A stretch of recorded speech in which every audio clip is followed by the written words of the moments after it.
So Prabhupada describes in the purport a lot of things. So in the purport, Prabhupada describes a lot of things. And yesterday we were saying, as we concluded, that knowledge means, do you remember? What is the definition of knowledge? It's very, very powerful. Knowledge means to know spirit and matter and who is the controller of both. That's the definition Prabhupada gave. So we're trying to assess the controller. And by assessing the controller, then we know who to approach to get rid of our lamentation. So Krishna is telling Arjuna, he's slowly bringing in the spiritual dimension of knowledge. And gradually he'll see that actually, Arjuna, you also a controller, but you are not the supreme controller. You are the level of controller, but not the supreme controller. Krishna is Parameshwar, you are Ishwar. Therefore, Prabhupada would argue that, even in Hinduism, we see Atma and Paramatma. We see Ishwar and Parameshwar. We see Brahman and Parabrahman. So if all is one, why is there Brahman and Parabrahman? Why is there Atma and Paramatma? Why is there Ishwar and Parameshwar? And just in case we think, oh no, it's only to differentiate when we're in the conditioned body state. That's why. Prabhupada justifies it. He says, look at what Krishna is saying. Na cheva na bhavishyama. Not only for now, but bhavishya also, in the future also. So you see, he just defeated that argument. Just in case you think it's only for now at the bodily level. Na cheva na bhavishyama. See what Krishna is saying here. He says here, na cheva na bhavishyama. In the future also. So future means just in case you think it's only this body. No, there's no limit. There's no time factor to future. So can you see how deep this verse is? Let's see what Prabhupada puts in the purport. So we catch it at this point. Only saintly persons who can see within and without the same Supreme Lord can actually attain to the perfect and eternal peace. Wow! Devotees, Prabhupada's purports are very, very deep. Look at this carefully. Prabhupada is expressing two powerful points here. Perfect peace and eternal peace. We all want peace, right? We're always saying, Shanti, Shanti, Shanti. And we have that wonderful religion of Islam, which is translated in English as peace. So we all are actually searching for peace. But Prabhupada defines it very deeply here. Look what he says here. He says eternal peace and perfect peace. So there is a level of peace in this world. But if you want perfect peace, which is absolute peace, you can't access that from this level of reality. You have to go to the spiritual dimension. That level of peace is very different from this level of peace. Brahmabhuta prasannatma na sochati na kanchati samah sarveshu bhuteshu mad bhaktin labhate param. That the material level of peace has its limitations, but Brahmabhuta prasannatma, when the soul reaches the spiritual dimension, the Brahmabhuta level, then on that level one can attain perfect peace. So if you're looking for perfect peace in this material world, you're not going to find it. You're going to get a semblance of peace. And if you get a semblance of peace, you're going to lament. So you see again, he's connecting it back to the lamentation argument. Second point, he speaks about eternal peace. So if you really want to have an eternal experience of peace, then that can only be touched by the spiritual dimension. And that's why Krishna describes that level of eternal peace. Na sochati, na kanchati. Socha, you remember this word socha? Lamentation. No lamentation there. And na kanchati, no hankering. So if you really want to experience perfect eternal peace, then you have to understand peace beyond lamentation and beyond hankering. Because these two features will never give you peace. This is what Krishna is saying. That's why by that definition, na sochati na kanchati samah sarvesu bhutesu, you have to see all equal. So how do you see all equal? Only on the spiritual platform. You can never see, because even as individual people we have variegatedness. So the only level we are the same is on the spiritual platform. Otherwise there's different levels of variegatedness. This is Krishna consciousness. You see how deep this is? So Prabhupada goes on. The same Vedic truth given to Arjuna is given to all persons in the world who pose themselves as very learned but factually have but a poor fund of knowledge. So real knowledge means to understand what is spirit, what is matter, and who is the controller of both. So if we want global consciousness, which is a community, which is a nation, which is the world, we're going to have to start addressing individual consciousness.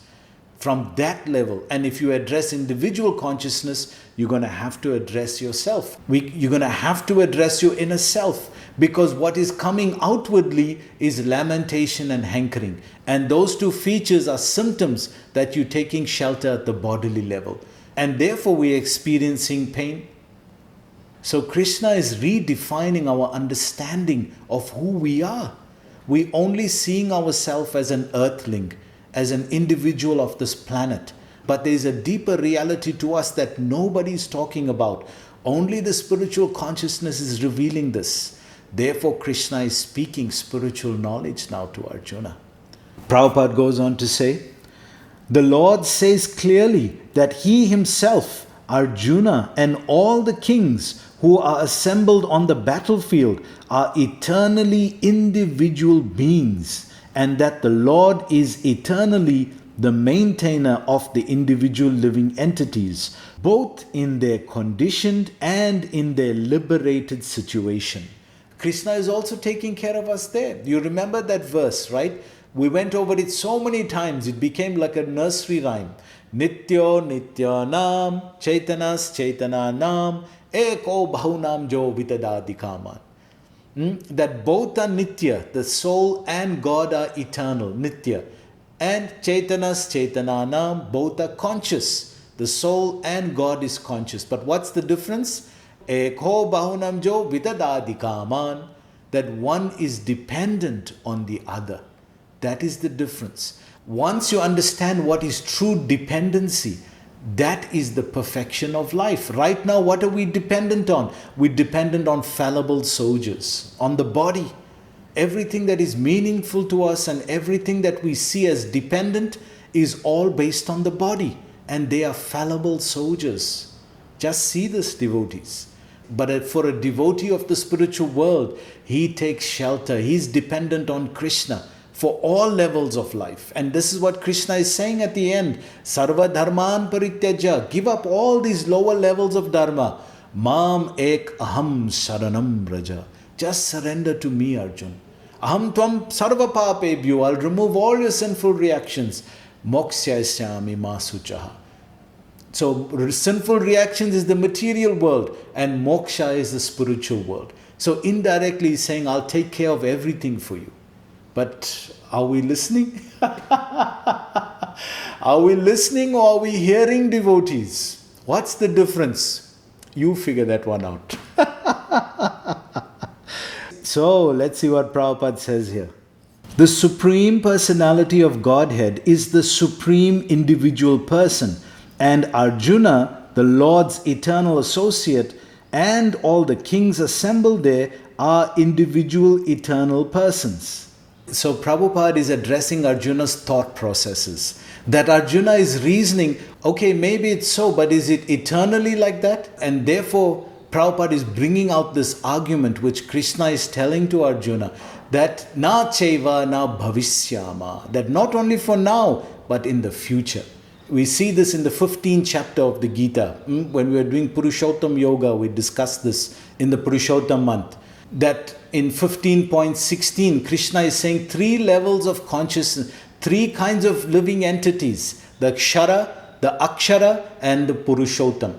So the Kshara is the kings, the Akshara is Arjuna, who is the liberated soul, and the Purushottam, Krishna himself. So 3 different individuals are there. He never says that they all merge. So clearly he is defining that, and he just justified that few verses earlier, verse number 7, 15.7, where he says there, Mam evam sa jiva loke, jiva bhuta sanatanaha, manashashtani indriyani prakatistani karshati. So he's saying, Mamev Amsa, the soul is an Amsa of me. Just like me, I'm a person, the soul is also a person, but it's a tiny part. It's an Amsa of me. But Jiva Bhuta Sanatana. He's saying it's part of me, but it's eternal also, just like me. So if it's eternal, there's no point where we merge and become one. We are always individual eternal beings. So even on the material level and even on the spiritual level, we retain our individuality on the spiritual platform as the soul.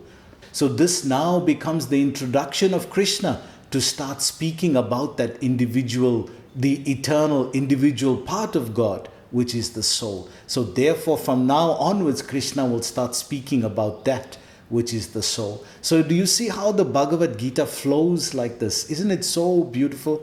It's just so amazing. Let's see what Prabhupada says here. It is not that they did not exist as individuals in the past, and it is not that they will not remain eternal persons. Their individuality existed in the past, and their individuality will continue in the future without interruption. Therefore, there is no cause for lamentation for anyone. So who has died? We addressed this yesterday. It's just the bodily feature of the person that has died. And if you took real notice of the person, this is proof that you actually didn't take notice of your loved one. That every moment they were dying, every moment the bodily feature of them was dying. Every birthday means one day closer to death. So if you actually took notice, then you would have seen this. But if you didn't take notice, then it shocks you at the time of death. It's your limited observation. You didn't observe enough. You were not very observant. And because of this lack of being observant, you are lamenting now.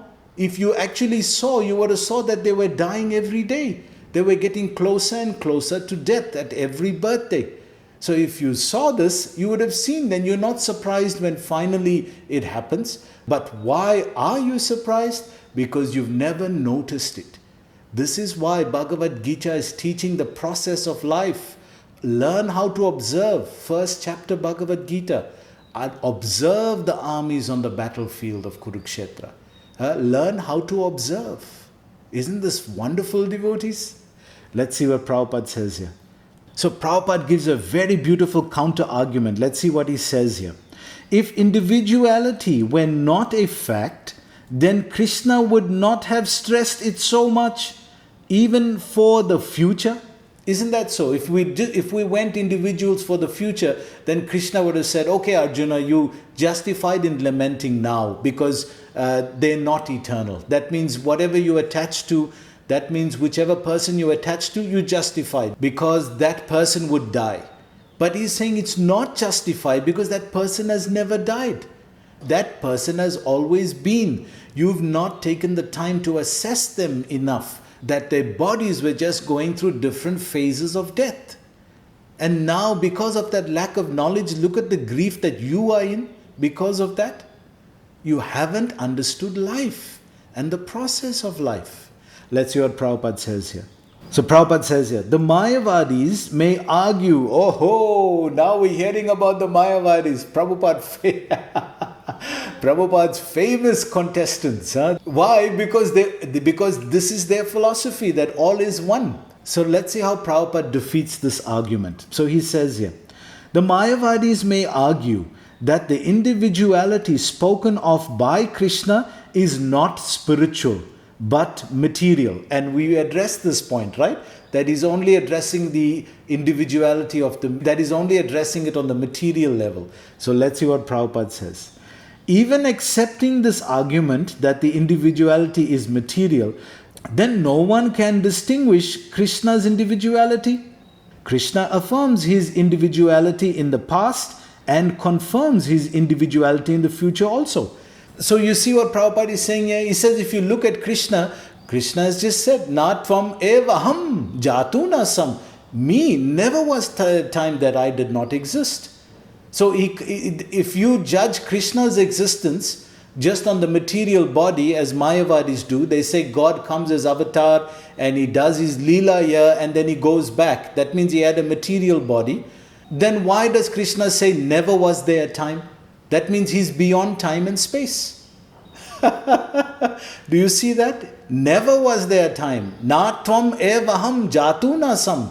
Never was there a time, Krishna is saying. And then he's saying, not only for me, na tvam eva janadipa. Not only me, but also you and these kings as well. Na cheva na bhavishyama. And in the future also. That means as a process of life, we all have the same nature. As God, we all are eternal, we all are individual. That why would he say never was there a time? That means time doesn't act on this feature. That means time doesn't act on our individuality. We are always, never was there a time. Therefore, that means individuality is beyond time and space. See what Prabhupada ends here. The Mayavadi argues that the plurality mentioned in this verse is conventional and that it refers to the body. So Prabhupada just defeated that because he said never was there a time. So if there's no time and space, that means it's an eternal feature of the soul. That means individuality is an eternal feature of the soul. Because Krishna is saying no time and space. Let's see what Prabhupada says here. But previous to this verse, such a bodily conception is already condemned. So Prabhupada is saying then that Krishna just condemned Arjuna for lamenting on the body. And if individuality was based on the body, if we all individual only on the body, then why will he condemn Arjuna? Do you see the logic? That means his criticism of Arjuna is not valid. Let's see what Prabhupada says here. After condemning the bodily conception of the living entities, how was it possible for Krishna to place a conventional proposition on the body again? So you see that? He's just criticized Arjuna on that same point. And now if he had to promote the same point, it doesn't make sense. So you see the logic? Therefore, Prabhupada concludes here. He says here, therefore, individuality is maintained on spiritual grounds, and it is thus confirmed. The plurality of the individual soul and the Lord is an eternal fact, and it is confirmed by the Vedas as above mentioned. So thus Prabhupada concludes that individuality is an eternal axiomatic truth of life.